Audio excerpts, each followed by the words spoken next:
ይሄ በጣም ብዙ ውስብስብ የሆኑ ችግሮች ያሉበትን ሀገር በአንድ ሐሳብ በማነከስ አትፈታው። ይሄ ሀገር በጥንቃቄ ሊፈቱ የሚገባቸው በጣም ብዙ ችግሮች ያሉበት ሀገር። ይሄ ጋለሞታ የሰራውን ወራንታ ባለሙያ አተረትሮም ይባላል። እውቀት ያለው ሰሪ ሲመጣ በቀላሉ አይፈታው።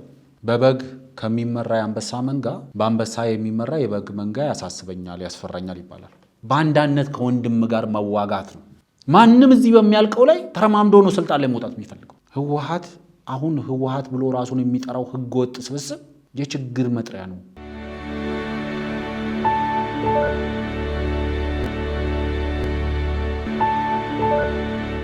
ሰላም ጤና ይስጥልን ውድ የብሪጅ ሚዲያ ተከታታዮች፣ ብዙ ጊዜ የሰኞ የሚዲያ ዳሰሳችን ትኩረት የሚያደርገው ቅዳሜና እሁድ ላይ የነበሩ ሁነቶችን እንዲሁም ዛሬ ሰኞ ላይ የተከሰቱ አዲስ ነገሮችን መሰረት እናደርጋለን።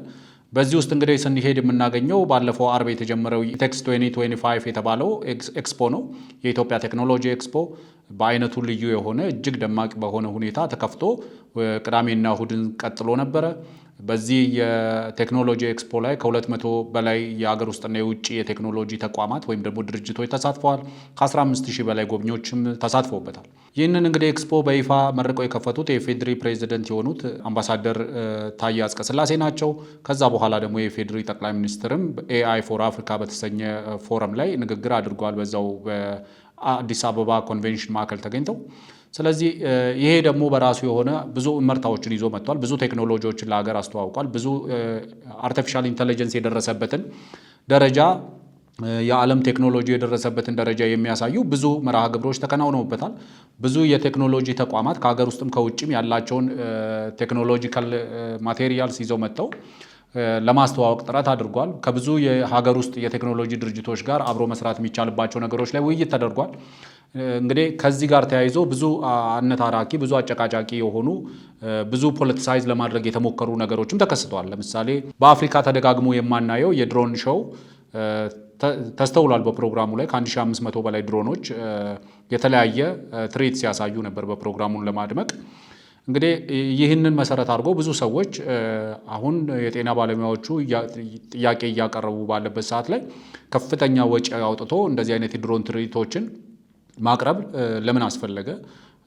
በጤና ባለሙያዎች ወይም ደግሞ በሀገሪቷ ውስጥ ባለው የኑሮ ውድነት ላይ ማሽሟጠጥ ወይም ደግሞ ተገቢ ያልሆነ ተግባር ነው የሚል ነገር ሲያራምዱ ተመልክተናል።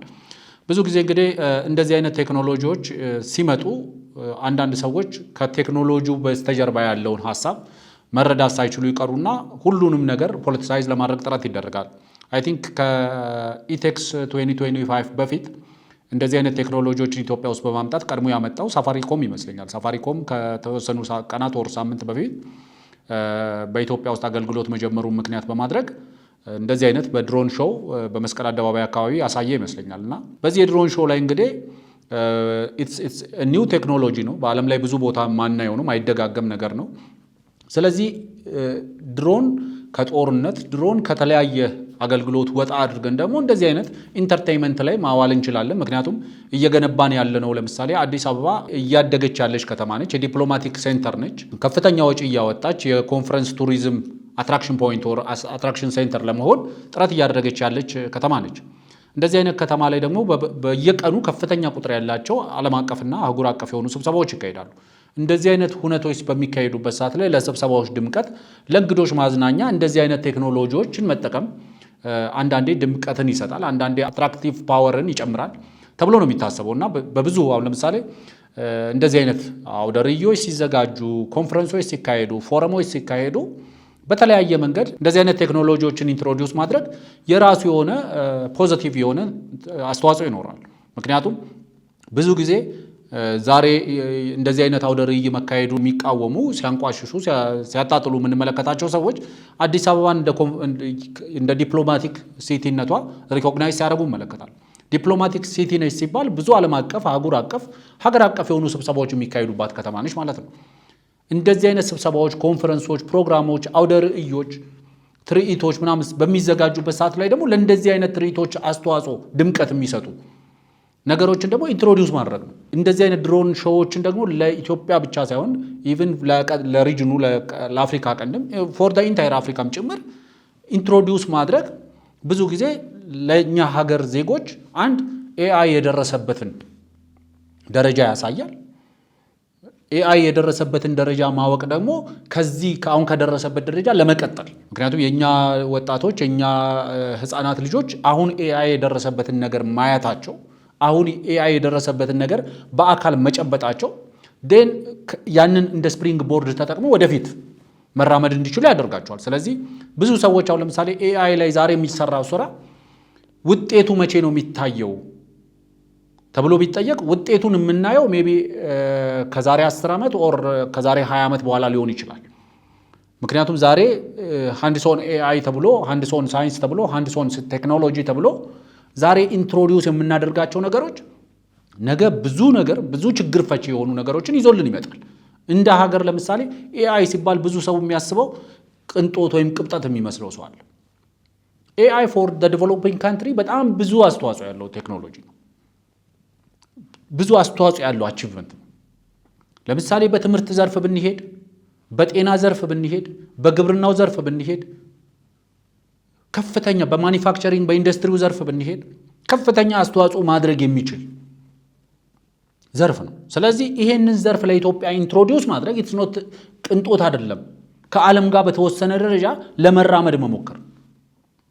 በዚህ መድረክ ላይ ለምሳሌ አንድ ንግግር ያደረጉት የአፍሪካ ህብረት ኮሚሽን ምክትል ኮሚሽነር የሆኑት ሰው ያሉት ምንድነው ኢትዮጵያ አንድ በጣም ሪስኪ ነው የሚባለው በጣም ጥንቃቄ ይፈልጋል የሚባለው በጣም ኖሌጅ ኢንተንሲቭ ነው የሚባለው ኤአይን በአፍሪካ ውስጥ አስ ሊዲንግ ሮል ወስዳ ኢኒሺዬቲቭን ወስዳ በዚህ ደረጃ ኢንትሮዲዩስ ማድረጓ የሚደነቅ የሚመሰገን ተግባር ነው ያሉት። ምክንያቱም ኤአይ ለብዙ ነገሮች ችግር ፈቺ የሆነ የመፍትሄ ማፍለቅ የሚችል ነገር ነው። ግብርናችን በአንሰርቴኒቲ የተሞላ ግብርና ነው ያለን። አንፕሪዲክተብል የሆነ ግብርና ነው ያለን። አንፕሪዲክተብል የሆነ ኢኮኖሚ ነው ያለን። አንሰርቴን የሆነ ኢኮኖሚ ነው ያለን። የጤና ሴክተር ውስጥ በትሪትመንትም በዲያግኖሲስም ውስጥ ከፍተኛ አስተዋጽኦ ማድረግ የሚችል ኤአይ አለ። በሀገራችን ልጆችም ጭምር ዴቨሎፕ እየተደረገ ያለ ኢትዮጵያ ውስጥ ድሮን በተወሰነ ደረጃ ማምረት ጀምረናል። እኛ የጀመርንባቸው እንደዚህ የሪኮነንሰንስ ድሮን፣ የሰርቬላንስ ድሮን፣ ለጦርነት ሊውል የሚችል ድሮን እንደዚህ አይነት ነገሮችን ላይ ቢያንስ በተወሰነ ደረጃ መገጣጠምም ማምረትም የተጀመረበት ሁኔታ አለ። ከዚህ በዘለለ ደግሞ እንደነዚህ አይነት የድሮን ቴክኖሎጂ የት ደርሷል ለሚሉ ደግሞ እስከዚህም ድረስ አለ። በሺዎች የሚቆጠሩ ድሮኖች ጀስት በአንድ ሰውና በአንድ ኮምፒውተር ማንቀሳቀስ የሚቻልበት ምስል መከሳች በሆነ ማንቀሳቀስ የሚቻልበት ሁኔታ መፍጠር እዚህ ደረጃም ተደርሷል። ስለዚህ ይሄ በልጆቻችን በወጣቶቻችን በኢንፎርሜሽን ቴክኖሎጂ ላይ የተሰማሩ በኮምፒውተር ሳይንስ ላይ የተሰማሩ በአርቲፊሻል ኢንተለጀንስ ላይ የተሰማሩ በብዙ መንገድ የሚፈጥረው መነሳሳት አለ። ስለዚህ ይሄም መታየት አለበት፣ ከዚህ አንግልም መታየት አለበት። እንግዲህ አንዱ አከራካሪ የነበረው ይሄ ነው። ብዙ ጊዜ እዚህ ሀገር ላይ የምንረሳው ነገር ምንድነው?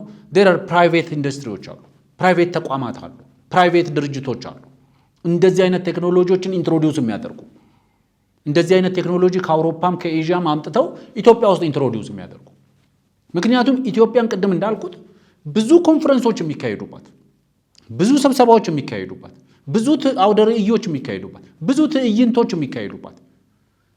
አዲስ አበባ እንደ ዲፕሎማቲክ ሴንተር ነች ስንል ኢትስ አ ኮንፈረንስ ሴንተር ነች አትሊስት ፎር ዲ አፍሪካ። ቢያንስ ሶስተኛዋ የዲፕሎማቲክ መናኸሪያ ነች ሲባል ብዙ ዓለም አቀፍ ስብሰባዎች፣ ብዙ ዓለም አቀፍ ኮንፈረንሶች፣ ብዙ አህጉር አቀፍ ስብሰባዎች በከተማዋ ላይ ይካሄዳሉ ማለት። ሀገር አቀፍ የሆኑ ደግሞ ብዙ ስብሰባዎች በየቀኑ ይካሄዳሉ። እነዚህ ስብሰባዎችን ማድመቅ የከተማዋን የቱሪዝም መስህብነት ወይም ደግሞ የኮንፈረንስ ቱሪዝምን በከፍተኛ ደረጃ እያዘመነው ይሄዳል። አንዳንድ ከተሞች ተመራጭ የሚሆኑት ባላቸው ኤስቴቲክ ቫሊዩም ጭምር ነው። ለኮንፈረንስ ቱሪዝሙ ባላቸው ኢንፍራስትራክቸር ጭምር ነው። ባላቸው የዲጂታል አቅም ነው። ባላቸው የቴክኖሎጂ አቅም ነው። ስለዚህ ዝም ብለን የምናጣጥለው ነገር አይደለም።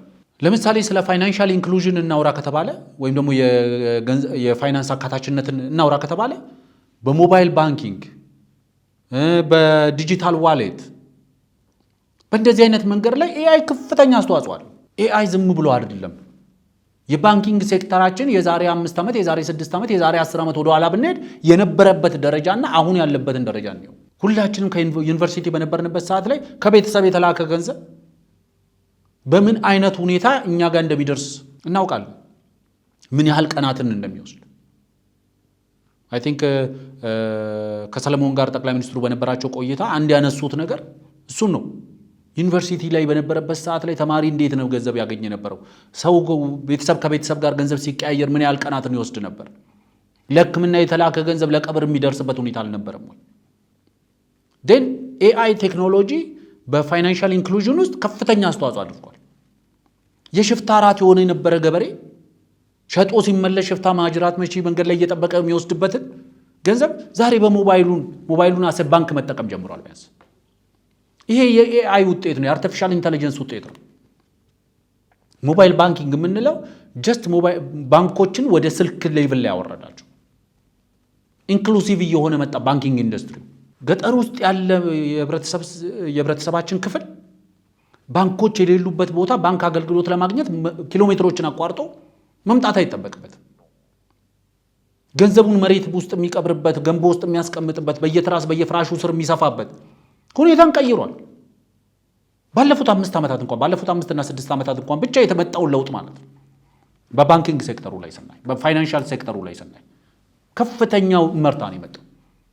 ይሄ በአርቲፊሻል ኢንተለጀንስ ይመጣል። ሰዎች ባንኬ ስልኬ ነው የሚሉበት ደረጃ ላይ መጡት ማለት ነው። ይህንን መካድ አይቻልም። ሌላኛው በኢንፍራስትራክቸርና ትራንስፖርቴሽን ላይ ከፍተኛ አስተዋጽኦ ነው ያለው።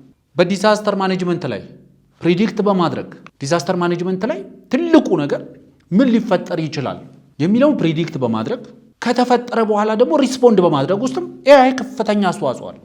በሄልዝ ሴንተር ውስጥ በሄልዝ ኬር በጤናው ዘርፍ ላይ ለምሳሌ በትሪትመንት በዲያግኖሲስ ትልቅ አስተዋጽኦ ማበርከት የሚችል ዘርፍ ነው። በሀገራችን ውስጥ ጭምር ማለት አጋዥ ሚና አለው። አግሪካልቸር እና ፉድ ሴኩሪቲ አካባቢ ላይ ቅድም እንዳልኩት በአንሰርቴኒቲ እና አንፕሪዲክታቢሊቲ የተሞላውን የአግሪካልቸራል ሲስተማችንን ፕሪዲክተብል በማድረግ ገበሬው መቼ ቢዘራ፣ መቼ ኢሪጌት ቢያደርግ፣ መቼ ማዳበሪያ ቢሰጥ፣ መቼ ሃርቨስት ቢያደርግ የሚለውን በከፍተኛ ደረጃ ያግዛል። ስለዚህ እንደዚህ አይነት ቴክኖሎጂዎች ሲነሱ ስለ ድሮን ሲወራ እንዴት ስለ ድሮን ይወራል የሚሉ ሰዎች ለኔ እጅግ መሰረታዊ ችግራቸው ዋን አት ታይም የሚል አይነት አስተሳሰብ ያላቸው ሰዎች ናቸው። በቃ ጉዳዩ የዳቦ ጥያቄ ከሆነ ስለ ስንዴ ማታውሩ፣ ስለ እርሻ ማታውሩ፣ ስለ መስኖ ማታውሩ፣ ጀስት ስለ ዳቦ አውሩ የሚሉ ሰዎች። የዳቦ ጥያቄ ከተነሳ ከዊት ፋርሚንግ ነው የሚጀምረው። አንድ ዊኬንዱ ላይ ያጋራሁት አንድ ጽሁፍ ነበር። የቀድሞ የጋና ነፃ አውጪ ተወዳጅ ፕሬዚደንት ናቸው የሚባሉት ንክሩማ የተናገሩት የሚባል ንግግር አለ። ያ ንግግር ምንድነው? ንክሩማ መፈንቅለ መንግስት የተፈጸመባቸው እንግዲህ በጣም ተወዳጅ ናቸው። በጣም የጋናን ነፃ ያወጡ ሰው ናቸው። በአፍሪካ አንድነት ድርጅት ምስረታ ውስጥ የጎላ ሚና አላቸው ከሚባሉት ከነ ቀዳማዊ ኃይለ ሥላሴ ከነ ጁልየስ ኔሬሬ ከሌሎች ወንድሞቻቸው ጋር ተባብረው የአፍሪካ አንድነት ድርጅትን ያቆሙ መሪ ናቸው። እንግዲህ እኚህ መሪ አይ ቲንክ ካልተሳሳትኩ ወደ ቪየትናም አካባቢ ጉብኝት በማድረግ ላይ ያሉ በሆቺሚኒ ግብዣ ተጠርተው ቪየትናምን እየጎበኙ ባለበት ሰዓት ላይ ነበር መፈንቅለ መንግስት የተካሄደባቸው። መፈንቅለ መንግስት መካሄዱ አይደለም ነበር ንክሩማን ያሳዘናቸው። መፈንቅለ መንግስቱ ተካሄዶ ህዝቡ አደባባይ ላይ ወጥቶ ሴሌብሬት ያደርግ ነበር፣ ይጨፍር ነበር፣ ጁብሌት ያደርግ ነበር። ግን ንክሩማ አብራቸው ያለውን ወዳጃቸውን ጠየቁት። ለምንድን ነው ህዝቤ በዚህ ደረጃ መፈንቅለ መንግስት እኔ ላይ ተካሄዶ ሴሌብሬት የሚያደርገው ለምንድን ነው? አይ መፈንቅለ መንግስት ያደረገበት እኮ ግለሰብ ወተት እሰጣቸዋለሁ ብሏቸው ነው። የንክሩማ መልስ በወቅቱ ምን ነበር? አይ ቶት ዊ ሃድ አ ፊውቸር ቱጌዘር፣ ወደፊት ያለን ይመስለኝ ነበር፣ አብረን የጋራ ወደፊት ያለን ይመስለኝ ነበር። እኔ ስለ ወደፊቱ ሰስቴነብል ስለሆነው መልስ ነው እያሰብኩ የነበረው። ማለታቸው ምንድነው? ጥያቄው ወተት ቢሆን ኖሮ በየቤቱ በቧንቧ ልክለት ነበረ። ጥያቄው ግን ወተት በማቅረብ አይደለም የሚፈታው። ከየትም ቦታ ጋር ከአውሮፓም ከአሜሪካም ወተት ተሰብስቦ ከጎረቤት አፍሪካ ሀገራትም ወተት ተሰብስቦ ለህዝቡ ማቅረብ አይደለም። ይሄ ጊዜያዊ መፍትሄ ሊሆን ይችላል። እኔ በጋራ ወደፊት አለን ብዬ ስለማስብ ማስበው እንዴት አድርጌ ሰስተነብል የሆነ የወተት ሰፕላይ የሚኖርበትን ሁኔታ ነው እኔ እያሰብኩ የነበረው። እኔ ኢንፍራስትራክቸሩን ነው እየሰራው የነበረው። ህዝቤ ከኔ ጋር እንደዚህ ፊውቸር አለው ብዬ ስለማስብ ነው እንጂ ይሄማ ባይሆን ኖሮ በየቤቱ በቧንቧ ወተት ልክለታል ነበር ወይ የሚል መልስ ነበር የሰጡት። we are at the same point አሁን የዳቦ ጥያቄያችንን ስንዴ ከዚህ በፊትም እንደምናደርገው አሁንም እንደምናደርገው ስንዴ ኢምፖርት በማድረግ በቀጥታ መመለስ ይችላል። የዘይት ጥያቄያችንን ኢምፖርት እያደረግን መቀጠል እንችላለን። የልብስ ጥያቄያችንን ኢምፖርት እያደረግን መቀጠል እንችላለን። ግን ዘላቂ መፍትሄ አይደለም እሱ። ዘላቂው መፍትሄ በኤኒ ሜካኒዝም የዳቦ ጥያቄን እዚሁ በዳቦ መመለስ አይደለም። ስለዚህ ብዙ ሰዎች ስለ ድሮን ሲወራ እንዴት በድሮን የዳቦ ጥያቄ ሊመለስ ይችላል? ኖ የዳቦ ጥያቄው በብዙ መንገድ ነው ሊመለስ የሚችለው። አዎ ኢሚዲየት መልስ ለሚፈልጉ ነገሮች ኢሚዲየትሊ ኢምፖርት እያደረግንም ፕሮዳክሽን ሲስተማችንን ኢምፕሩቭ እያደረግንም መቀጠል አለብን። ዳስ ሀገር እንደዛ ነው የሚመሰረተው።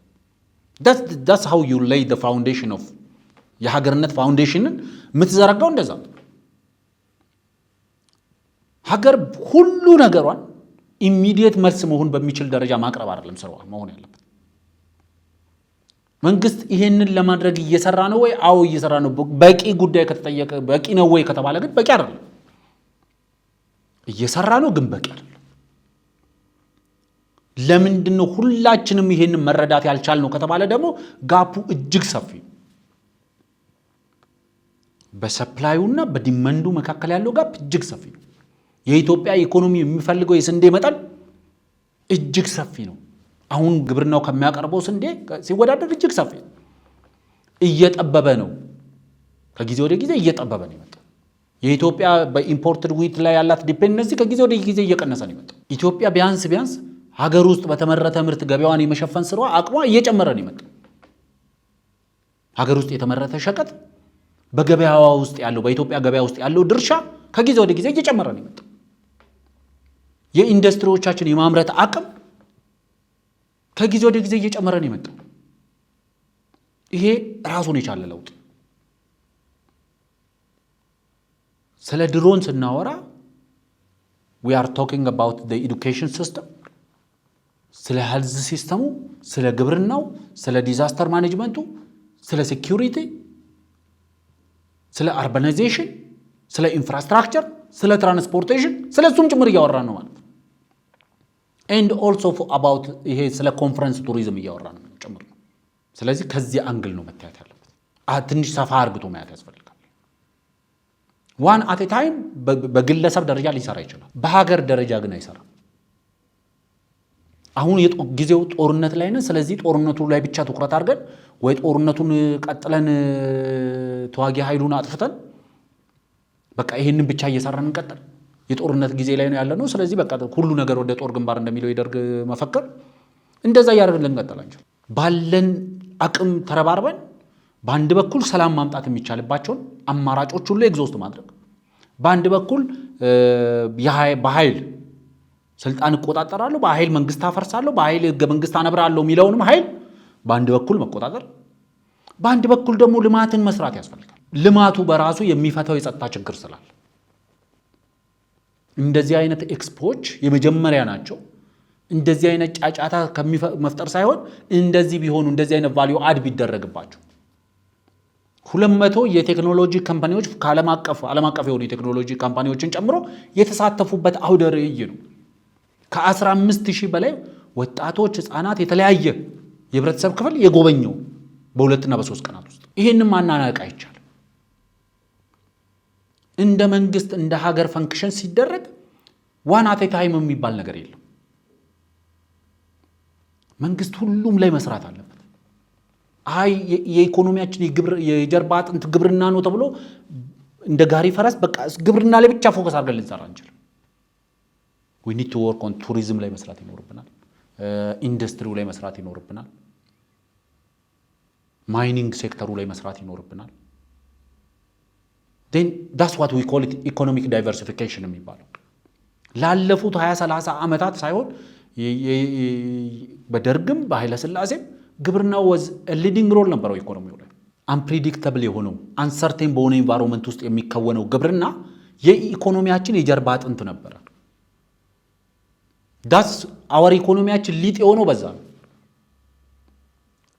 የሆነ እንትስያት የሆነ ኢንቫይሮንመንታል ቼንጅ በሚከሰትበት ሰዓት ኦር ክላይሜት ቼንጅ በሚፈጠርበት ሰዓት ላይ ኢኮኖሚያችን የጀርባ አጥንቱን ያጣል።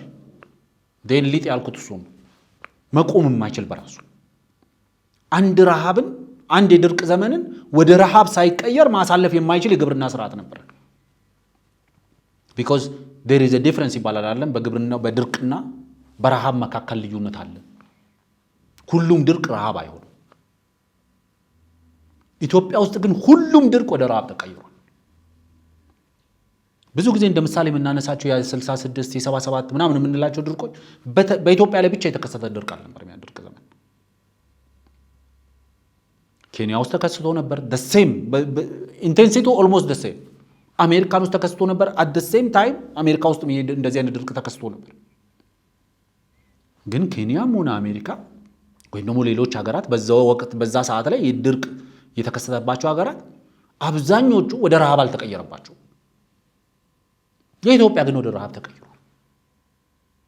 ምክንያቱም የኛ ኢኮኖሚ ሞር ኤንድ ሞር ዲፔንደንት ነው አግሪካልቸሩ ላይ። ዲፔንደንት መሆኑ ብቻ አይደለም፣ አንሰርቴን በሆነ ኢንቫይሮንመንት ውስጥ የሚከወን ግብርና ነው። ዝናብ ጠባቂ ግብርና ነበር የነበረ። አንፕሬዲክተብል ነበረ። እንደዛ ጠንቋይ ማለት ነው። ጠንቋዩ አንድ ገበሬ ለመዝራት ያስብና እንዴት ነው ዘንድሮ ጤፍ ይሆናል ወይ ብሎ ጠንቋይ ይጠይቃል። እስቲ ከተወሰነ ጊዜ በኋላ ተመለስ ይላል። ጊዜ ወስዶ ተመልሶ ይሄዳል፣ ያው የእጅ መንሻውን ይዞ። ግን ጠንቋዩ ምን አይነት መልስ ነው የሰጠው? ቢሆን ይሆናል፣ ካልሆነ ደግሞ ያው ገልብጦ ሽምብራ መዝራት ነው አለው ይባላል። ኢትስ ፉል ኦፍ አንሰርቴኒቲ ነበር ግብርና ስርዓታቸው። በቃ ጤፍ ከሆነ እንዘራለን፣ ማይሆን ከሆነ ደግሞ ገልብጠን ሽምብራ እንዘራለን። ስለዚህ የግብርና ስርዓታችንን በተወሰነ ደረጃ አንሰርቴን ኤንድ አንፕሬዲክተብል የነበረውን በተወሰነ ደረጃ አንሰርቴኒቲውንም አንፕሬዲክታቢሊቲውንም መቀነስ፣ ኢኮኖሚያችን በግብርና ላይ ብቻ ዲፔንድ አድርጎ የነበረውን ደግሞ ዳይቨርሲፋይ ማድረግ። ሀገር እንደዛ ነው የሚሰራው። ዴን ዳትስ ዋት ዊ ዲድ። ባለፉት 5-6 ዓመታት መንግስት የሰራው ስራ ይሄንን ዳይቨርሲፋይ ማድረግ፣ ኢንፍራስትራክቸሩ መገንባት። ኢንፍራስትራክቸር በመገንባት ውስጥ ኢት ቴክስ ታይም፣ ከፍተኛ የሆነ ሪሶርስ ኢንቴንሲቭ ነው መሰረተ ልማቱ መገንባት። ጊዜም ይወስዳል፣ ገንዘብም ይወስዳል። ውጤቱ ደግሞ ቀስ እያለ የሚመጣ ነው። ደን ሰዎች ኢኮኖሚያችን ጤናማ አይደለም፣ እንደዚህ ሆኗል፣ እንደዚህ ችግር ሆኗል፣ ዳቦ ማምጣት አልቻለም፣ ወደ ቅርጫቱ ዳቦ ማምጣት አልቻለም፣ ወደ ኪስ ውስጥ ገንዘብ ማስገባት አልቻለም የሚል ኮምፕሌን ቢያቀርቡ ቢያንስ ሌአውቱ መሰራት ከተቻለ፣ ፋውንዴሽኑ መሰራት ከተቻለ ከዛ በኋላ በዛ ፋውንዴሽን ላይ ነው ኢኮኖሚያችን መገንባት ነው። የተካሄዱ ለውጦች ብዙ ነገሮች ውጤታቸው እየታየ ነው። ሁል ጊዜ በአንድ ሀሳብ ማነከስ አይቻልም። ያለን አማራጭ ፎከስድ ሆነን ኢኮኖሚያችንን ዳይቨርሲፋይ ማድረግ ነው።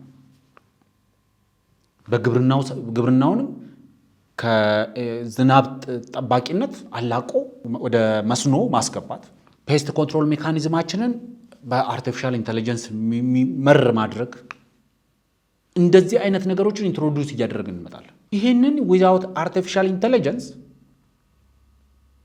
አቺቭ ማድረግ ላንችል እንችላለን። ኢንፑት ዲሊቨሪውን በዚህ አይነት ሜካኒዝም ማሳለጥ ይቻላል። እየተሞከረ ያለው ይሄ ነው። እየተደረገ ያለው ይሄ ነው። ይሄ በኢትዮጵያውያን ህፃናትና ወጣቶች ፊት ላይ ተስፋን ማጫር አለበት። እኛ ያለነው እዚህ ነው። ዓለም የደረሰበት እዚህ ደረጃ ላይ ነው። ስለዚህ ካለንበት ሳይሆን ዓለም ከደረሰበት ደረጃ ላይ መጀመር እንችላለን። ሌት ካመር አድቫንቴጅ አለን። አርሊ ካመር አድቫንቴጅ እንዳላቸው እንደነበራቸው ሁሉ እነ ቻይና፣ እነ አሜሪካ፣ አውሮፓውያን፣ ኤዥያውያን አርሊ ካመር አድቫንቴጅ ነበራቸው። ቀድሞ በመገኘታቸው ያገኙት አድቫንቴጅ አለ። እኛ ሰፈር ያደረግነው ሰፈር አላደረጉ ይሆናል። ሌት ካመር አድቫንቴጅ ደግሞ አለ። ሪስኩ ሬዲዩስድ የተደረገ ቦርድ ነው የሚኖር። ከዛ ቦርድ ያንን ቦርድ ነው እንደ ስፕሪንግ ቦርድ ተጠቅመን ከዛ ትነሳለህ። ዳስ ሀገር የሚገነባው እንደዛ ነው። ሀገር የሚመሰረተው ከዛ ነው። ስለዚህ ለኔ የኢቴክስ 2025 or Ethiopian Technology Expo 2025 was successful ሁሉም ያለውን ይዞ መጥቷል ለመጎብኘት የመጣውን በቂ ዕውቀት ግራስ አድርጓል it's one step forward ከዚህ አንግል ማየት ያስፈልጋል አይ እዚህ ጋር እንደዚህ አይነት ችግር አለ እዛ ችግር ላይ ብቻ ፎከስ አድርጉ የሚሉ እነሱ ችግሩ ላይ ፎከስ ላይ ማድረግ ይችሉ ይሆናል that's why I call it a vulture politics አለ እዚህ ሀገር ላይ የጥንባንሳ ፖለቲካ ለአንድ ጥንባንሳ ቆሞ የሚሄድ ፈረስ አይደለም የሚያሳስበው እዛ የወደቀው የሞተው ፈረስ ላይ ነው ፎከስ የሚያደርገው እዛ ላይ ነው ከሰማይም ከሆነ ፎከስ የሚያደርገው እዛ ላይ ነው ከመሬትም ከሆነ ፎከሱ እዛ ላይ ነው የሱ ቪንቴጅ ፖይንት from anywhere ሊሆን ይችላል ከዛ ማዶን ከዚህ ማዶን ቢሆን his focus እዛ የወደቀ ካርከስ ላይ ነው እንደዛ አይነት ፖለቲከኞች የሞሉበት ፖለቲካ ነው የኢትዮጵያ ፖለቲካ vulture politicians የሞሉበት ይሄ በጣም ብዙ ውስብስብ የሆኑ ችግሮች ያሉበትን ሀገር በአንድ ሐሳብ በማነከስ አትፈታው አንድ ሐሳብን ነክሰ በመያዝ አትፈታው አንድ ችግርም ላይ ትኩረት በማድረግ አትፈታው ችግሮቹ እርስ በርስ የተተበተቡ ችግሮች ናቸው ይሄ ሀገር በጥንቃቄ ሊፈቱ የሚገባቸው በጣም ብዙ ችግሮች አሉበት ሀገር የታሪኩ ስብስብ ውስጥ የተፈጠረ ሀገር ነው የፍላጎቶቹ ስብስብ ውስጥ የተፈጠረ ሀገር ትብታብ ውስጥ የተፈጠረ ሀገር በፖለቲካ ትብታብ ውስጥ በታሪክ ትብታብ ውስጥ በኢኮኖሚ ትብታብ ውስጥ በትብታብና ባሻጥር የተሞላ ፖለቲካ ነው ያለው ይሄንን ለመፍታት የግድ ጥንቃቄ ይፈልጋል everything is sensitive everything is risky በዛ ላይ ይሄ ጋለሞታ የሰራውን ወራንታ ባለሙያ አተረትሮም ይባላል ምክንያቱም ውስብስብ አርግታ ተብተባ ስለምትሰራው ዕውቀት ያለው ሰሪ ሲመጣ በቀላሉ አይፈታው አሁን ያለው አማራጭ ያሉብን ችግሮች ብዛታቸው ልክ ትኩረታችንን ዳይቨርሲፋይ ማድረግ ያስፈልጋል አንድ ነገር ላይ ብቻ ሁሉም ችግር ኢኮኖሚያችን ከመሰረቱ ችግር ነበረበት የፋይናንስ ሴክተራችን ከመሰረቱ ችግር ነበረበት የጤና ሴክተራችን ከመሰረቱ ችግር ነበረበት የግብርና ሲስተማችን ከመሰረቱ ችግር ነበረበት ለ3000 እና ለ4000 ዓመታት ከበሬ ጫንቃ ያልወረደ ግብርና ነው የነበረን ከዝናብ ያልተላቀቀ ግብርና ነው የነበረን 85% ገበሬ ባለበት ሀገር ላይ ሌተሎን 15% የከተማውን ህዝብ መመገብ እራሱ 85% እራሱን መመገብ እንኳን ያልቻለበት የግብርና ስርዓት ነው የነበረ ስለዚህ ይሄንን መፍታት ከፈለክ you need to introduce technology you need to introduce robotic systems drone systems artificial intelligence mechanization እነዚህን ቴክኖሎጂዎች ኢንትሮዲዩስ ማድረግ ያስፈልጋል አይ ፕሮሰሱን ጠብቀን እንሂደው አንወጣው 130 ሚሊዮን ህዝብ ያለበትን ሀገር ችግር በኖርማል ግሮዝ ፕሮሰስ ውስጥ አልፈን አንችለው ኤቭሪ ቦታ ጋር የከፈትን ኤቭሪ ቦታ ጋር የሄርን ኢንስቶል ማድረግ የሚጠበቅብን ሲስተሞች አሉ ዳስ ሀገር የሚገነባው እንደዛ ይሄ ከግምት ሊገባ ይገባል አይኖ በጣም ብዙ የሰላም ችግር እንዳለብን አንደርስታንድ አደርጋለሁ ይሄን አለመረዳት አይቻልም መረዳቱ ከባድ አይደለም አለመረዳቱ ነው ከባድ ብዙ ሰዎች ሐሳባቸውን ሲገልጹልኝ እናንተ እኮ ያልተረዳችሁት ከፍተኛ የሆነ የሥርዓት ያለበት ሀገር ከፍተኛ የሆነ የክፍያ ችግር ያለበት ሀገር ከፍተኛ የሆነ የኑሮ ውድነት ያለበት ሀገር ልዩነታችን ችግሩን የመረዳት ያለመረዳት አይደለም ችግሩ እንዴት ይፈታ ላይ ነው ልዩነት ያለው እኔ እስከሚገባኝ ድረስ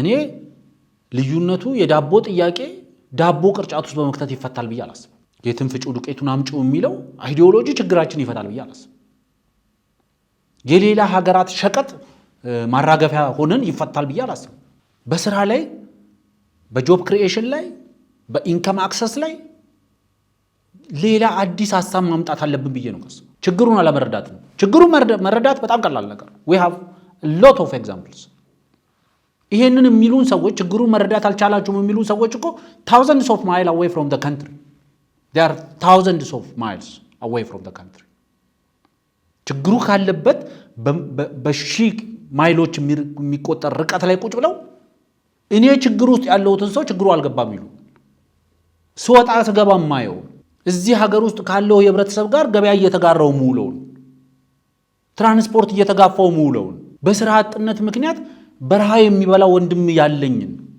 ችግሩን ማወቅ አይደለም ከባዱ ነገር፣ ችግሩን አለማወቅ ነው ከባዱ ነገር። መንግስትና የመንግስት ደጋፊ የሆኑ ሰዎች ችግሩን አይገባቸውም። ምክንያቱም እነሱና ህብረተሰቡ ብዙ የተለያዩ ናቸው፣ ወይ ደግሞ የራሳቸው ደሴት ፈጥረዋል። በእርግጠኝነት ይህን ስትናገሩ እናንተ ናችሁ ልታምኑት የሚገባው የምትችሉት እንጂ እናንተ ሰርክል አካባቢ ያለ ሰው እናንተ ሰርክል ያለ ሰው ነው ሊያምነው የሚችለው ይሄን ነገር። ምክንያቱም አብዛኛው ገበያ ሼር ይደራረጋል። እንደ ብሪጅ ለምሳሌ መፍትሄ ዲስከሽን ነው፣ መነጋገር ነው። ጥያቄው ከተበተነበት ሰብስበን ወደ አዳራሽ ልናስገባው ይገባል የሚል አቋም አለ እንደ ሚዲያ። እንደ ግል ደግሞ ከኢኮኖሚካል ፖይንት ኦፍ ቪው በእንደዚህ አይነት መንገድ ቢፈታ የምንለው ነገር አለ። እሱም በኋላ ላይ ይመለስበታል። ኤክስፖን በተመለከተ ግን ብዙ ሰዎች ለማጣጣል ለማንቋሻሽ በሞከሩት ደረጃ ላይ አይደለም። እነሱ በሚደርሱበትም ቦታ ላይ የተቀመጠ ስላልሆነ በዛ ደረጃ ማጣልሸትም ያልቻሉት ሁሉ ስለዛ የዶክተሮቹ ጥያቄ ጄኒውን ነው። ኤክስፖ ግን ለዶክተሮች ጥያቄ መልስ አይደለም። ለነሱ እንደተመለሰ መልስ አድርጎ ማቅረብና ጸም ማጋራት፣ ስድብ ለማጋራት መሞከር፣ ስድቡንም የሚፈጥሩት ራሳቸው የፈጠሩትን ስድብ ደግሞ ራሳቸው ያቦኩትን ጭቃ ሌላውን ለመቀባት ይሞክራል። እንዴ ለእናንተ እኮ የዳቦ ጥያቄ እኮ ድሮን ነው መልስ እየተባላችሁ ነው። ስለ ኮሊደር ልማት ሲወራ እንዴ ለእናንተ እኮ የዳቦ ጥያቄ እኮ ኮሊደር እየተባለ እኮ ነው መልሱ። ለእናንተ የመጠለያ ጥያቄ ኮሊደር ነው መልሱ እየተባላችሁ እኮ ነው። ማለት ሀገር እንደዚህ ነው መገንባት የምትፈልጉት? ዛሬ ሜቢ በንዴት በልህ በምናምን የጤና ባለሙያዎቹ እናንተ የምትሉትን ጭንቅላት እየወዘወዙ ሊሰሙ ይችሉ ይሆናል። ዋንስ አፖን ታይም ግን ራሳቸውን እኮ ይጠይቃሉ። የተማሩ ሰዎች አይደሉ? ይሄን ሁሉ የአንበሳ መንጋ በበግ ለመምራት መሞከር አባባሉ እንደሚባለው ነው። በበግ ከሚመራ የአንበሳ መንጋ በአንበሳ የሚመራ የበግ መንጋ ያሳስበኛል፣ ያስፈራኛል ይባላል። የዶክተሮቹ ጥያቄ ወደዛ እየሄደ ነው። ጥያቄዎቹ ቫሊድ ናቸው። መፍትሄያቸውም ቀላል ነው። መፍትሄ ሊገኝ የሚችለው በአዳራሽ ውስጥ ነው። ጥያቄው የቀረበው ለብልጽግና ፓርቲ አይደለም፣ ለመንግስት ነው። መንግስት ደግሞ መንግስታዊ ተግባሩን መወጣት አለበት። ጥያቄውን ተቀብሎ ምላሽ መስጠት አለበት። ጥያቄውን ተቀብለናል፣ ተመልክተን ምላሽ እንሰጣለን። ኢሚዲየት ሶሉሽን እነዚህ ናቸው። ዘላቂው መፍትሄው ደግሞ ይሄ ነው። ለዘላቂው ጊዜ ስጡን፣ ለአፋጣኙ ደግሞ በዚህን ጊዜ ውስጥ መልስ እንሰጣለን ብሎ ማለት ከባድ አይደል? ይሄ በጤና ባለሙያውና ወይም በሕክምና ባለሙያውና በመንግስት መካከል የተፈጠረችን ስንጥቃት አሁን ፖለቲከኛው ገብቶ እየጨፈረ ያለው እዛች ስንጥቃት ውስጥ ነው። ያንን ስንጥቃት መዝጋት ያስፈልጋል። እዛ ውስጥ የሚጨርሱ ፖለቲከኞች ግማሹ ተጨፍልቆ ይወጣል፣ ግማሹ በራሱ ተገዶ ይወጣል፣ ተፈንጥሮ ይወጣል። በመንግስትና በሕክምና ባለሙያዎቹ መካከል በሚደረግ ዲስከሽን ችግሩ መፈታት ይችላል። እንደ ብሪጅ ሪኮመንድ የምናደርገው ይሄንን። ሌላኛው እንግዲህ በኤክስፖ የሚጮኸው እንደዚህ እንዴት ሆነ ምናምን ብሎ የሚጮኸው ደግሞ ሌላ ጩኸትም አሁን ቀጥሏል። ሌላው ጩኸት ደግሞ በአማራ ክልል የሚገኙ የታጣቂ ቡድን አመራሮች፣ ታጣቂዎች በከፍተኛ ቁጥር ያላቸው ወደ ለመንግስት የሰላም ጥሪ ተቀብለው እጃቸውን እየሰጡ ይሄ በከፍተኛ ደረጃ እያስጮኋቸው ያሉ ኃይሎች አሉ።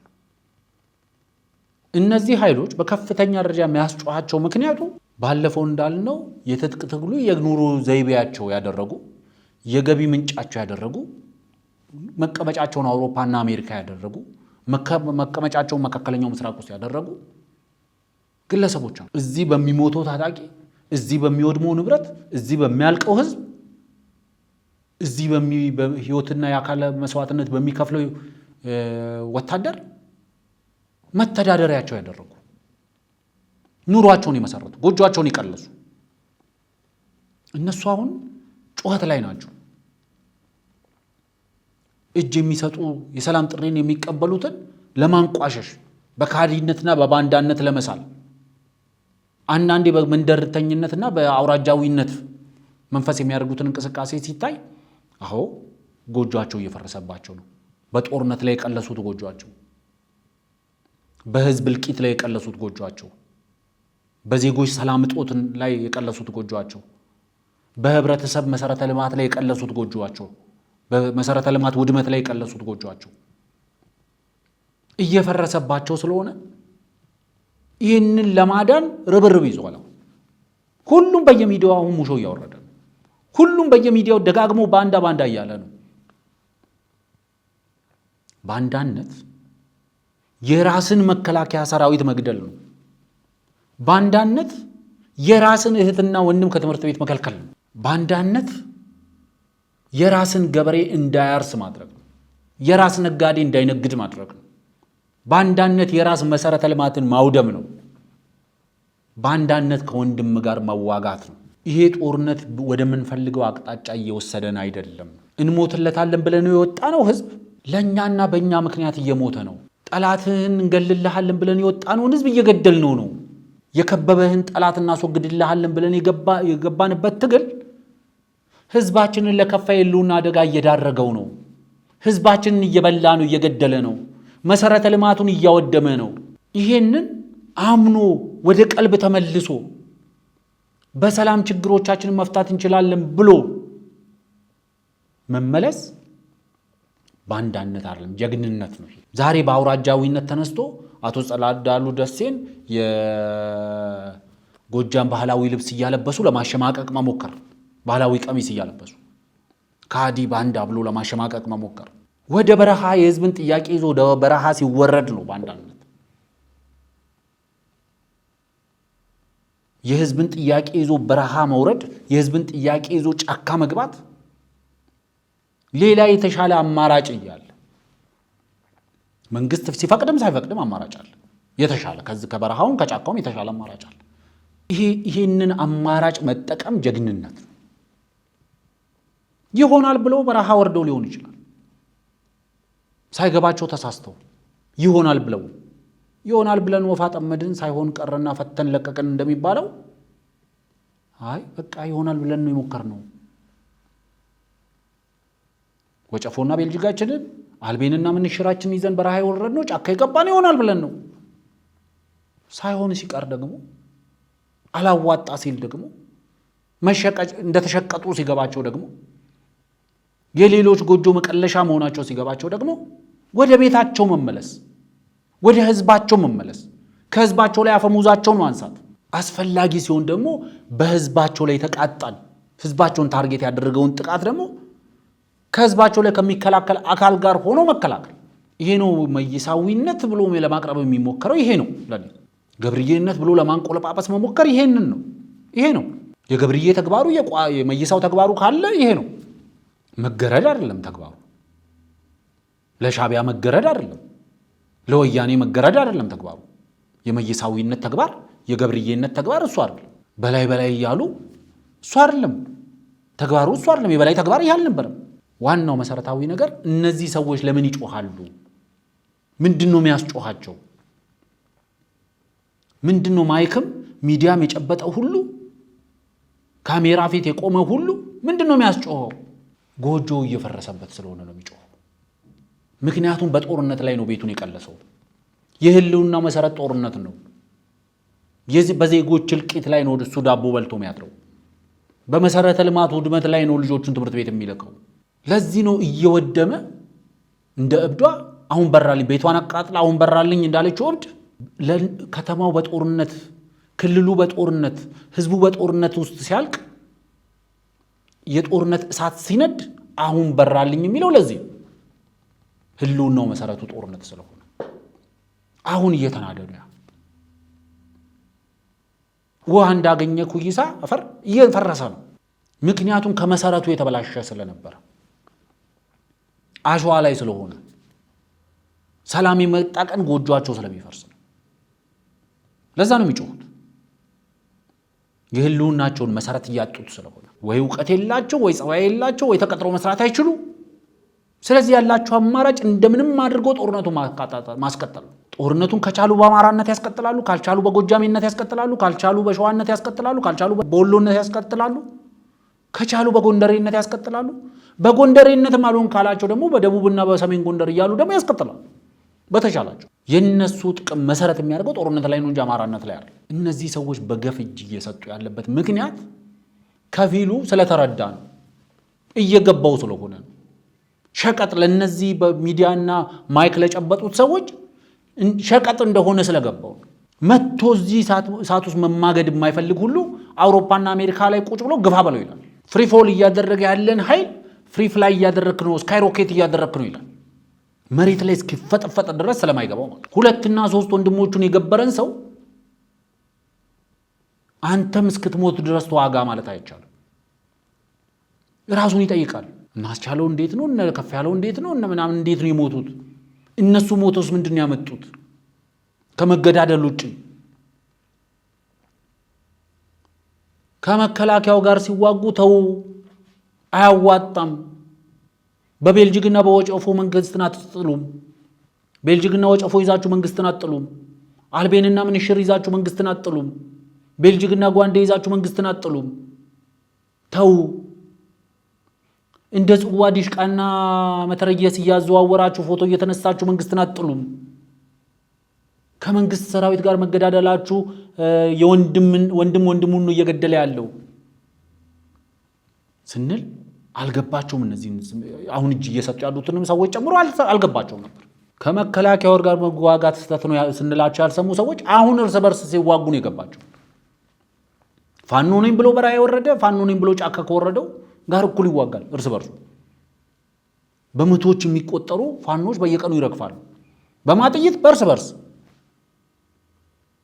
ምክንያቱም ለወንበሯ፣ ምክንያቱም ለገንዘቧ ነው ውጊያው። ማንም እዚህ በሚያልቀው ላይ ተረማምዶ ነው ስልጣን ላይ መውጣት የሚፈልገው። እዚህ የሚያልቀው በሙሉ አልቆ በሚጠርግለት መንገድ ነው ወደ ስልጣን መምጣት የሚፈልገው። የወንድነት ባህሪ የላቸው። አውሮፓ አሜሪካ ላይ ቁጭ ብሎ ግፋ በለው ከማለት ውጪ ያ ባህሪ የላቸው። $2,000-3,000 እየላኩ ፋኖ እያደራጁ ጦርነቱን ማስቀጠል ነው የሚፈልጉት። የአማራ ህዝብ እልቂት ለነሱ የገቢ ምንጭ ነው። የአማራ መሰረተ ልማት ሲወድም ለነሱ የገቢ ምንጭ ነው። እነሱ ጦርነት በማቀጣጠልም ትርፍ ያገኛሉ። እነሱ ስለ ጭፍጨፋው በማውራትም ገቢ ያገኛሉ። የገቢ ምንጩ ጦርነት የሆነ ሰው ጦርነትም ነው የሚያራገበው። ስለ ሰላም ስታወራ ሲረግም ይውላል።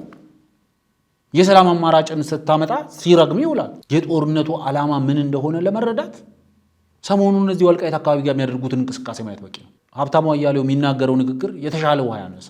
ለጥቂት አንድ ማዳበሪያ ለማት ሞላ ጥይት ሲሉ የወልቃይትን ጉዳይ የራስሽ ጉዳይ ብለው ይተዋሉ። ታስትሪያል ህወሓት የሚፈልገውን ነገር ለማስፈጸም ኮሙኒኬት ሲያደርጋቸው አብረን እንሰራለን የሚሉ አካላት ቦልድሊ በአንደኛው አደረጃጀት በኩል ያሉት አካላት ያለ ምንም ቅድመ ሁኔታ አስቀምጦ ሐሳብ አቅርቦ ተደራድሮ ምናምን አይደለም። በወልቃይት ጉዳይ በረሳሽ ቀኝ ተርሳኝ የሚለውን ቃል የራስ ጉዳይ ብሎ በመግለጫ ተብትቦ ይመጣላል። ከልቡ ግን ወልቃይት በሚባለው ጉዳይ ላይ እኮ ሸፍቷል ልቡ። እንዳውም ቀድሞ ወልቃይት ላይ ያለውን ኃይል ወግቶ ብልጽግና በሚል ስም ወግቶ ለህወሓት ነፃ ቀጠና ለማመቻቸት ታማኝነቱን ለማሳየት ሁለት ጆንያ ተተኳሽ ለመቀበል ወልቃይት ላይ ጥይት ልተኩስ የሚል ግን ፋኖ ነኝ የሚል አካል ማለት ደግሜ ነገር እለዋለሁ። ወልቃይት ላይ ያለው ኃይል የተከዜ ዘብ የሚባለው አካል አቋም ቀይሮ ወልቃይት ጎንደር፣ ወልቃይት አማራ፣ ወልቃይት ኢትዮጵያ የሚለውን ሐሳብ የቀየረ ቀን ጠላት ነው። ይሄንን ባልቀየረበት ሁኔታ ወልቃይት ምዕራብ ትግራይ ነው እያለ ከሚጠራው አካል ጋር ትብብር አድርገህ ወልቃይት ጎንደር ነው፣ ወልቃይት አማራ ነው፣ ወልቃይት ኢትዮጵያ ነው የሚለውን ለመውጋት መንቀሳቀስ ባንዳነት ነው። ለወያኔ ወልቃይትን የቁራሽ መሬት ጉዳይ ነው ብሎ ለመስጠት ያቆበቆበ ኃይል አለ። ያ ኃይል ነው አሁን እርስ በርሱ እየተዋጋ ያለው። ያ ኃይል ነው ወልቃይትን ተሻግሬ ካልተዋጋውና ነፃ መሬት አድርጌ ለህወሓት ካላስረከብኩ የሚለው። ባንዳነት ማለት ይሄ ነው። ለኔ ካዲነት ማለት ይሄ ነው። የአማራ ህዝብ የእምቢተኝነቱ መነሻ ተብሎ የሚነሳው ለኦሮሞ ህዝብ የአዲስ አበባ የማስተር ፕላን ጉዳይ የኦሮሞ ፕሮቴስት መነሻ ነው እንደሚባለው የፋኖ እንቅስቃሴ መነሻ ነው የሚባለው የወልቃይት ጉዳይ እኮ ነው። የወልቃይት ጉዳይ ራስሽ ጉዳይ የሚል ፋኖ ተፈጥሯል። ምክንያቱም ወልቃይትም ቢሄድ አማራም ቢያልቅ መሰረተ ልማቱን ቢወድም ህዝቡ እንደፈለገውም ቢሆን ህፃናት ትምህርት ቢያጡ፣ ጤና ቢያጡ፣ መንግስታዊ አገልግሎት ቢያጡ እሱ ጦርነቱን የሚያስቀጥልበት አንዲት ኬሻ ጥይት ካገኘ ኖርማል ይቀጥላል። አውሮፓና አሜሪካ በሰው ደም መኖር የለመዱ በሰው ደም መተዳደሪያ የሰውን ደም መተዳደሪያቸው ያደረጉ መሰረተ ልማት ሲወድም የነሱ ቤት የሚገነባ ኃይሎች አሁን በአማራ ክልል ውስጥ እየተካሄደ ያለ የመንግስት የሰላም ጥሪን እየተቀበለ ያለ እጅ መስጠቶችን መግባቶችን በባንዳነት ቢስሉ they are right from their point of view በእነሱ ቦታ ሆነን ካየነው ትክክል ናቸው። ቤታቸው እየፈረሰ ነው። ግን ዛሬም ነገም ተነጎዲያም የዛሬ ዓመትም ይሄ ትጥቅ ትግል እስካለ ድረስ ብቸኛው መፍትሄ ጠረጴዛና ጠረጴዛ ነው። ትክክለኛው ጊዜ ትላንትና ነው። የተሻለው ትክክለኛ ጊዜ ደግሞ ዛሬ ነው። ስለዚህ የሰላም ጥሪን የተቀበሉ ወንድሞች፣ የሰላም ጥሪን የተቀበሉ የታጣቂ ኃይል መሪዎች፣ ታጣቂዎች ትክክለኛ ውሳኔ ነው የወሰኑት። ተገቢ ውሳኔ። የህዝባቸውን ህመም ገብቷቸዋል። የህዝባቸው ስቃይ ገብቷቸዋል። ፎር ነቲንግ እየሞቱ እንደሆነ ገብቷቸዋል። ፎር ነቲንግ። ስለዚህ ቆም ብሎ ይሄንን ማሰብ ያስፈልጋል።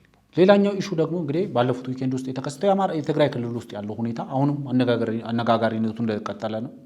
የተለያዩ የትግራይ ፖለቲከኞች እየወጡ የራሳቸውን ሀሳብ እየሰጡ ነው። አቶ ገብሩ አስራት የቀድሞ የትግራይ ክልል አስተዳዳሪ የነበሩት ሰው እሳቸው ወጥተው ሀሳባቸውን ለሪፖርተር ሚዲያ አጋርተዋል። እሳቸው ህወሓት አይደለም ከሻዕቢያ ከሌሎችም ኃይሎች ጋር ግንኙነት እንዳለው እናውቃለን ብለዋል። ሌሎች ኃይሎች ያሉትንም ደግሞ ለመናገር ወደፊት እናገራለሁ፣ አሁን ባልናገር ደስ ይለኛል የሚል ነገር አንስተዋል። ህወሓት እንግዲህ በተደጋጋሚ ጊዜ እንደምናነሳው ቀጠናው ላይ ካሉ ጦርነት ወዳዶች ጋር ትብብር ያደርጋል። በሱዳን ውስጥ ገብቶ ተዋግቷል። ስለዚህ ከአልቡራን መንግስት ጋር ግንኙነት አለው። በሻዕቢያ ጋር የአላስፈላጊ አንሶላ መጋፈፍ ውስጥ ገብቷል። እሱም የራሱ እንትን አለው። ሌሎችም አካባቢዎች ላይ እንደዚህ አይነት ግንኙነቶችን ለመፍጠር ሙከራ ማድረጉ አይቀርም። ግን ያንን ካውንተር የሚያደርግ ደግሞ የትግራይ ወጣቶች ሞቢላይዝ እያደረጉ ነው። ራሳቸው ቲፒኤፍ የሚባል ትግራይ ፒስ ፎርስ የሚባል ወደ አፋር ክልል አካባቢ አስጠግቶ ራሱን እያደራጀ ያለ በመቶዎች በሺዎች የሚቆጠሩ ወጣቶች በየቀኑ እየተቀላቀሉት ያለ ኃይል አለ። ደግሞ እሱ ያ ኃይል ትግራይ ሰላም ነው የሚያስፈልጋት። የትግራይ ሰላም ኃይል ብሎ ነው ራሱን የሚጠራው። ቲፒኤፍ ብሎ ነው በአብሪቬሽን ትግራይ ፒስ ፎርስ ነው ብሎ ራሱን የሚጠራው። ይህ ኃይል ህወሓት የሚያራግበውን በትግራይ ህዝብ ላይ ዳግም ለማምጣት የሚፈልገውን መዓት ለማስወገድ ለማስቆም የሚንቀሳቀስ ኃይል። ይሄ ኃይል እንግዲህ እያደረገ ያለው እንቅስቃሴ ምን ያህል ይሳካለታል ወደፊት የምናየው ነው። የትግራይ ህዝብ በተለያየ አካባቢዎች ላይ ሰልፍ እያደረገ የሰላም ፍላጎቱን እያሳየ ነው የሚገኘው።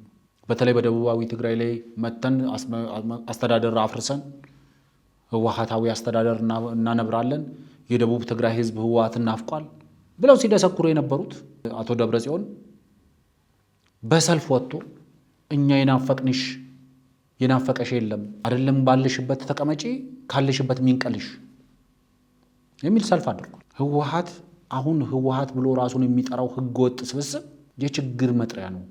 ለትግራይ ህዝብ ዕዳ ነው። ወደ ፈለገበት ሄዶ መበተን ከትግራይ ህዝብ ጫንቃ ላይ መውረድ አለበት። ዳግም የትግራይ ህዝብ የቀሩን ጥፍጣፊ ወጣቶቹን የሚያጣበት ጦርነት መፈጠር የለበትም። ለሱ ህልውና ሲባል ራሱን ከቻለ በስተመጨረሻውም ቢሆን አንድ ጤነኛ ተግባር ለትግራይ ህዝብ ማድረግ ከፈለገ ለትግራይ ህዝብ ሲል ራሱን ይሰዋው። የትግራይ ህዝብ ሰላም ያስፈልገዋል።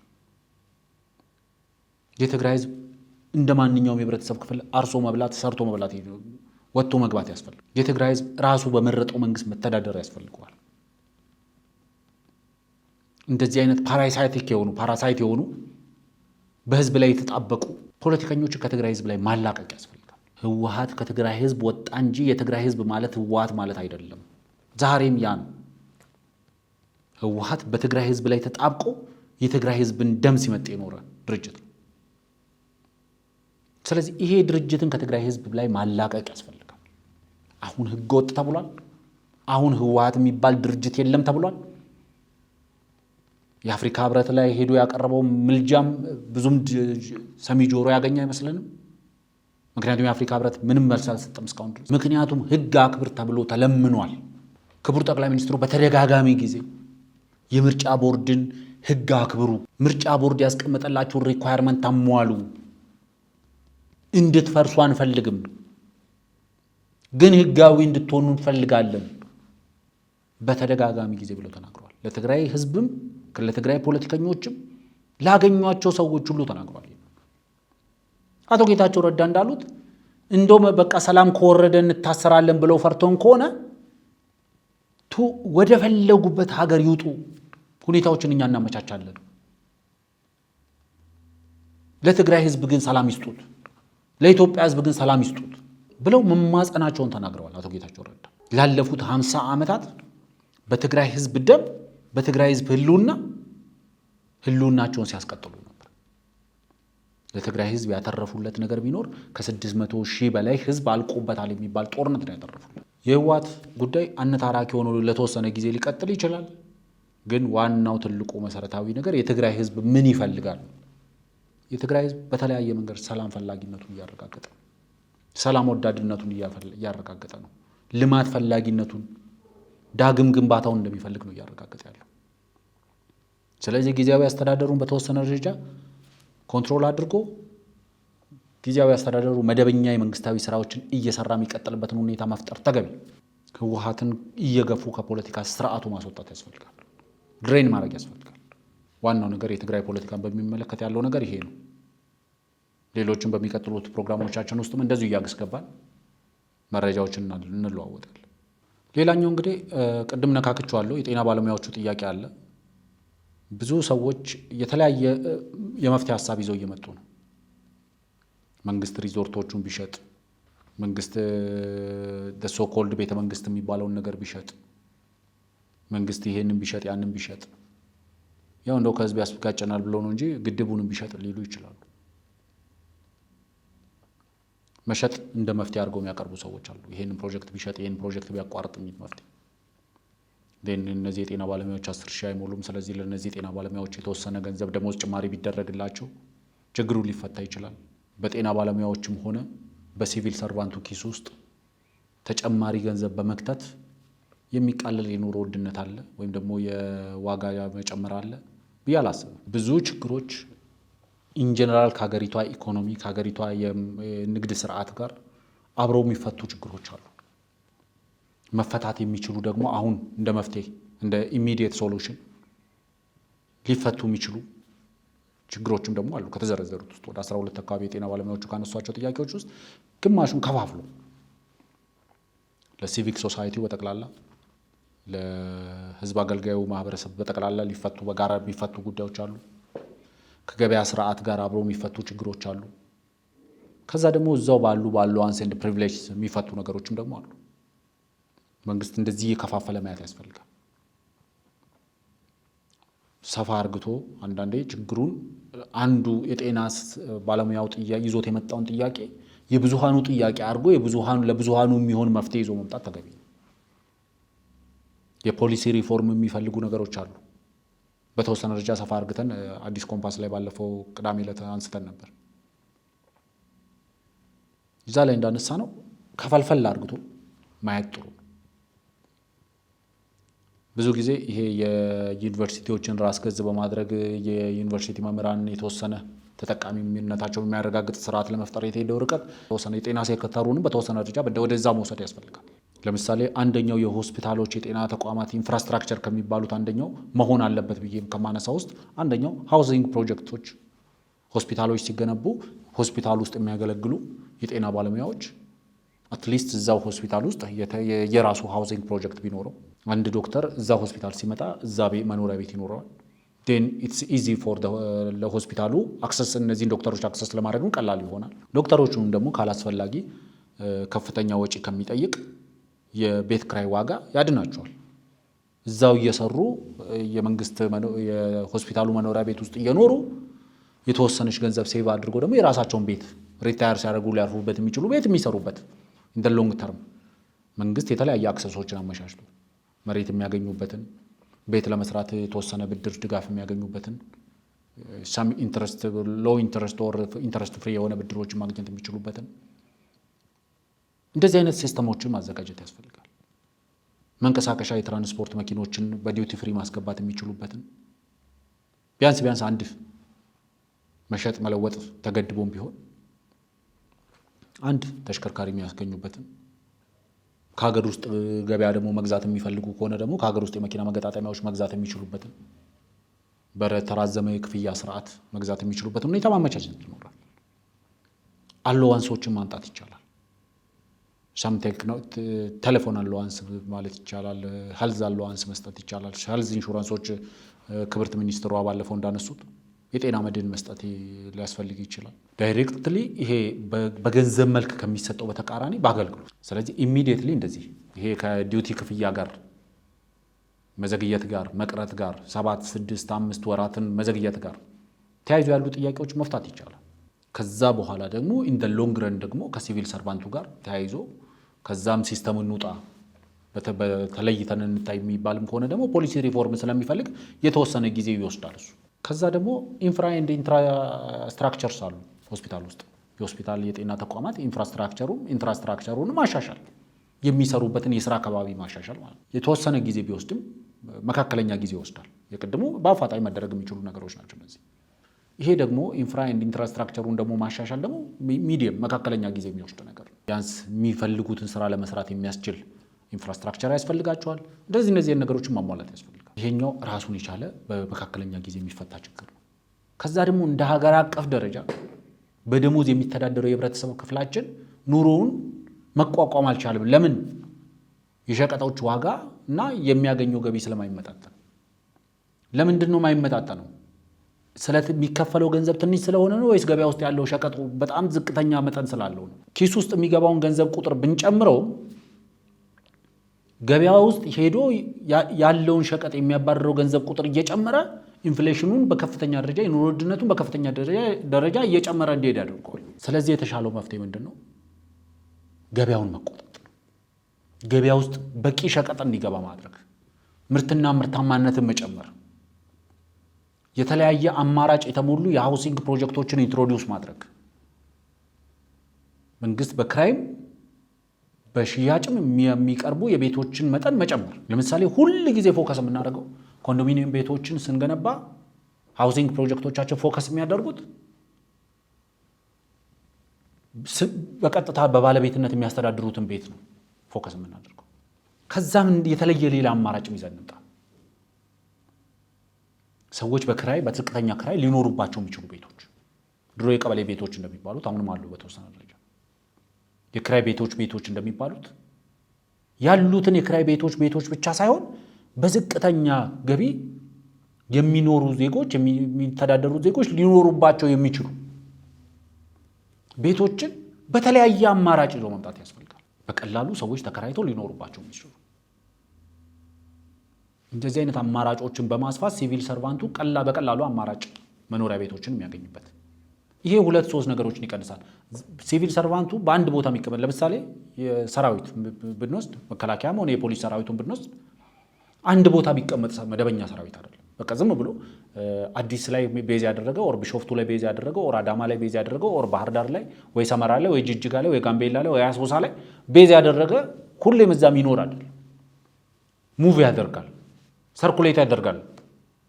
ስለዚህ በሚሄድባቸው አካባቢዎች ላይ በተለያየ አማራጭ ቤት ማግኘት የሚችልባቸውን ሁኔታዎች መፍጠር ያስፈልጋል። በአገር አቀፍ ደረጃ መምህራንም እንደዛው።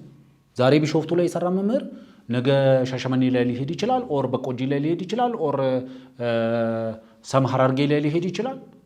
ስለዚህ ሊዞር የሚችልባቸው እድሎች ስለሚኖር እድሎችን ለመጠቀም ሲል ከቦታ ቦታ ሊዘዋወር ስለሚችል በሄደበት ቦታ ግን የተለያየ የሃውሲንግ ፕሮጀክት አማራጮች ካሉ በዛ ውስጥ የሚካተትበትን ሁኔታ ዴን ግራውንድድ አይሆንም። በቃ ቤቴን ጎጆዬን እዚህ ቀልሻለሁና ከዚህ ቦታ ሄጄ እንዴት ጅማ እሰራለሁ እንዴት ሄጄ ሻሸመኔ ላይ እሰራለሁ ሊል አይችልም። ካዋጣው ዛሬ አዲስ አበባ ላይ የሚሰራው ሰውዬ ተነስቶ መቀሌ ላይ ሄዶ ሊሰራ ይችላል። ተነስቶ ባህር ዳር ሄዶ ሊሰራ ይችላል ካዋጣው። ስለዚህ የግድ እዚህ ቤት ስላለው በቃ ቤት ሰርቻለሁ፣ ልጆች አሉኝ፣ ትዳር አለኝ፣ ስለዚህ እነሱን እንዴት አደርጋለሁ ምናምን የሚል ጭንቅላት ውስጥ መግባት የለበትም። ስለዚህ ቢያንስ በተለያየ አማራጭ የሃውሲንግ ችግሮችን መፍታት ያስፈልጋል። የግድ በኮንዶሚኒየም የግድ በሪል ስቴት አይደለም የምንፈታው። አንዳንዴ የክራይ ቤቶችን በአማራጭ ማምጣት አለብን። እነዚህ የክራይ ቤቶች ዝቅተኛ ክፍያ ይከፈልባቸዋል። ሰዎች እነዚህ ቤቶች ውስጥ እየኖሩ የግል ቤታቸውን የሚያገኙበትን መንገድ ያመቻቻሉ። የግል ቤታቸውን ሲያገኙ ደግሞ ይህንን ቤት ቶሎ ለቀው ወደዛ ሽፍት ያደርጉ። ኢንኩቤት ነው የምታደርጋቸው። እዚኛው ቤት ላይ አቅም እንዲፈጥሩ ታደርጋቸዋል። አሁን ትልቁ ችግር በጣም ከፍተኛ የክራይ ዋጋ ባለበት ቤት ውስጥ ተከራይተው ይኖራሉ። በዚህ በኩል ደግሞ ቤት ለመስራት ደግሞ ገንዘብ ሴቭ ማድረግ አይችሉም። ስለዚህ ለቤቱ የሚያስፈልገውን ገንዘብ ሴቭ እንዲያደርጉ ለግል ቤታቸው የሚያስፈልጋቸውን ገንዘብ ሴቭ እንዲያደርጉ አትሊስት በተመጣጣኝ ዋጋ ተከራይተው ሊኖሩባቸው የሚችሉ በቂ ፋሲሊቲ ያላቸው መኖሪያ ቤቶች መገንባት።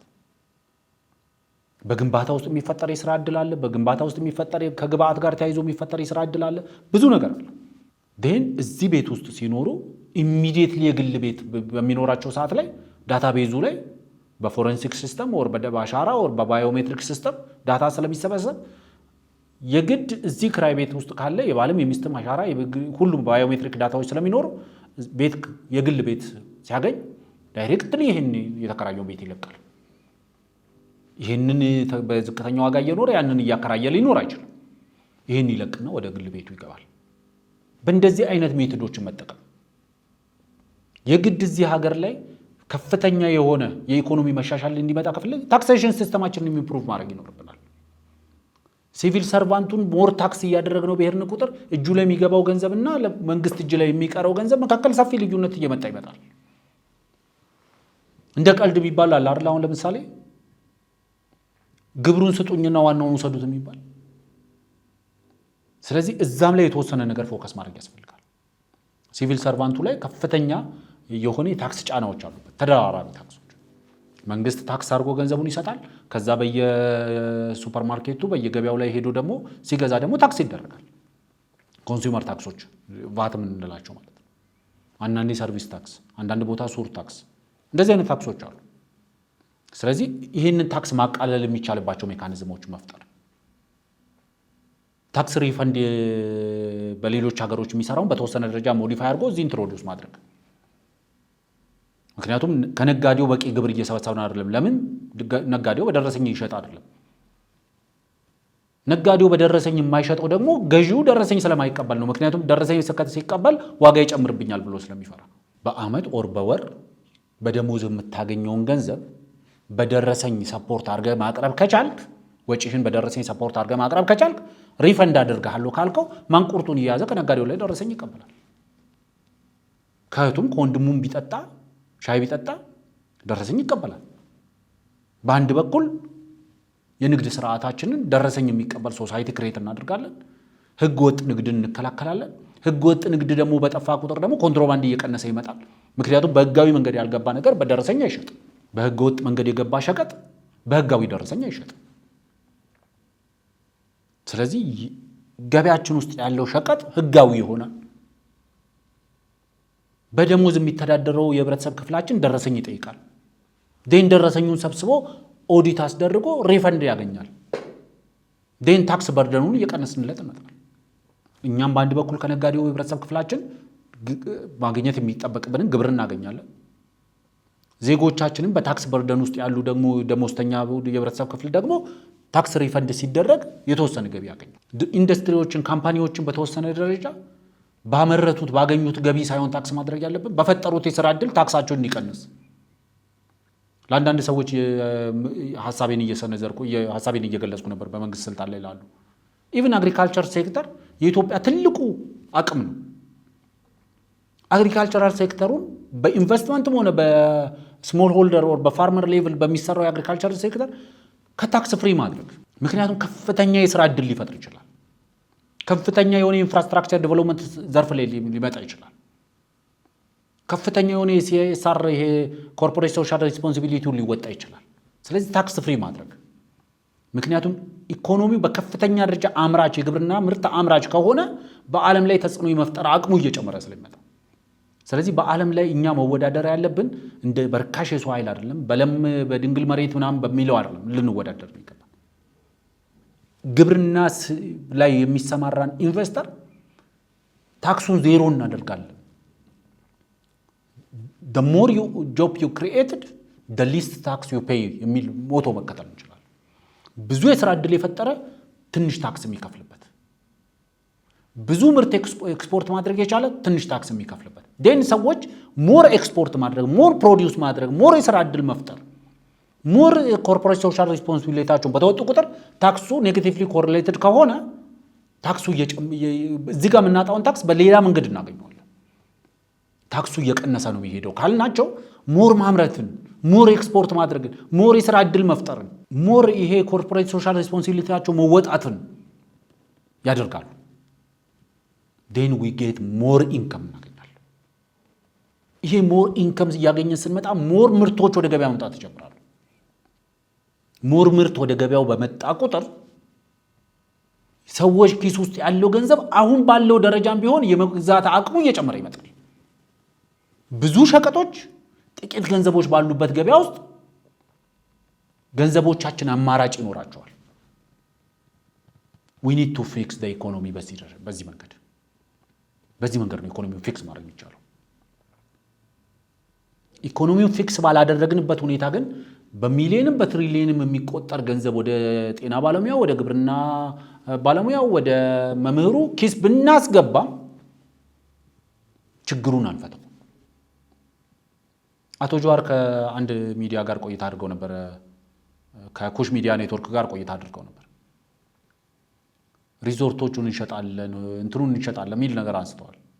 ለኔ እውነቱን ለመናገር it's a matter of time መንግስት ሪዞርቶቹን ኦውን እያደረገ ይቀጥላል ብዬ አላምንም። that's why we need privatization ፖሊሲ ያስፈልገበት አንደኛው ምክንያት ይሄ። ገበያውን እኮ ሞር ሊበራላይዝ እያደረግነው የመጣንበት አንደኛው ነገር እኮ መንግስት ከገበያ ውስጥ እጁን እያወጣ ይሄዳል፣ then ፍሪ ማርኬት ኢኮኖሚ እየመጣ ይሄዳል የሚባልበት አንደኛው ምክንያት መንግስት እጁ ላይ ያሉ የኢኮኖሚ ውስጥ ያለውን እጁን ቀስ እያለ እያወጣ ይሄዳል። መንግስት ባለሀብቶች በማይደፍሩት ሴክተር ላይ ራሱን ኢንጌጅ እያደረገ ይመጣል። then እሱ ኢንጌጅ ባደረገበት ቦታ ላይ ለምሳሌ በስኳር የሀገሪቷን የስኳር ፍጆታ ባለሀብቱ ሴክተሩ ላይ ገብቶ መስራት ካልቻለ መንግስት ይሰራዋል። ባለሀብቱ ሲመጣ ደግሞ ያን ሸጦለት ይወጣል። ማዳበሪያ ፋብሪካ የሚከፍትልን ባለሀብት ካጣን እንደ መንግስት ወርደን ማዳበሪያ ፋብሪካ እንሰራለን። then if anyone interested ከመጣ ደግሞ ማዳበሪያ ፋብሪካውን ሸጠን እንወጣለታለን። ሪዞርቶቹ ሴም ነው። የመንግስት ሆቴሎች የነበሩ እኮ እየተሸጡ ነው። ባለፈው የኢትዮጵያ ሆቴል ተሸጧል። ሂልተን የሚሸጥበት ሁኔታ ሊኖር ይችላል። እንደዛ እየተባለ ይወጣል። ሪዞርቶቹን በተመሳሳይ መንገድ ከመንግስት እጅ መውጣት አለባቸው። የቤተ መንግስት እየተባለ ሁሉ ጊዜ የሚጮሁት ፕሮጀክቶች they are private public partnership ናቸው። መንግስት ኢንቨስት የሚያደርገው ነገር አለ ኢንፍራስትራክቸሩ ላይ፣ ባለሀብቶች ደግሞ በሪል ስቴት በተለያየ ዘርፍ ላይ እዛ አካባቢ ላይ ኢንቨስት ያደርጋል። ዴን መንግስት እዛ ውስጥ ለቢሮ የሚጠቀምባቸው ነገሮች ያገኛል። ባለሀብቱም ደግሞ እዛ ውስጥ በሆቴል በሃውሲንግ በሪል ስቴት በምናምን ውስጥ የራሱን ጥቅም ያገኛል። that's how it works። ዋናው መሰረታዊ ነገር ግን ትንሽ ሰፋ አድርጎ ማየት ነው።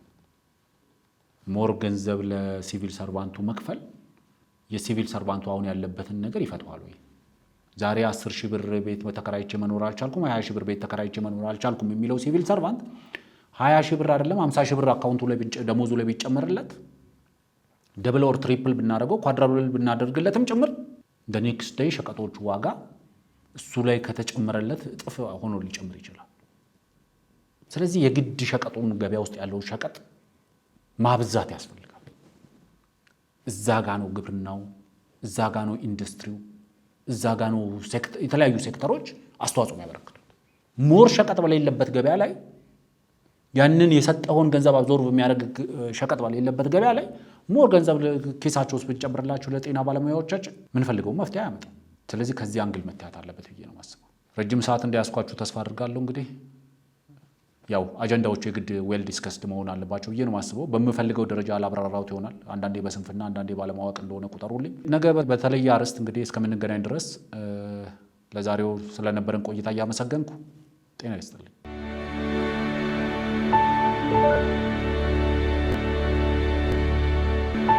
Thank you.